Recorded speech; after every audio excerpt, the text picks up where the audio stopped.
বন্দ্যোপাধ্যায় ক্ষমতায় আসার পর জঙ্গলমহলের মানুষের কথা ভাবতে শুরু করেছিলেন।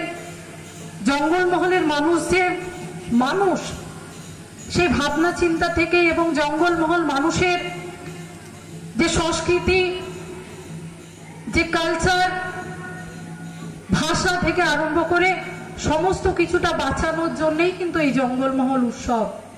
ডাউনলোড করুন এই সময় অ্যাপ iOS ও অ্যান্ড্রয়েডের জন্য।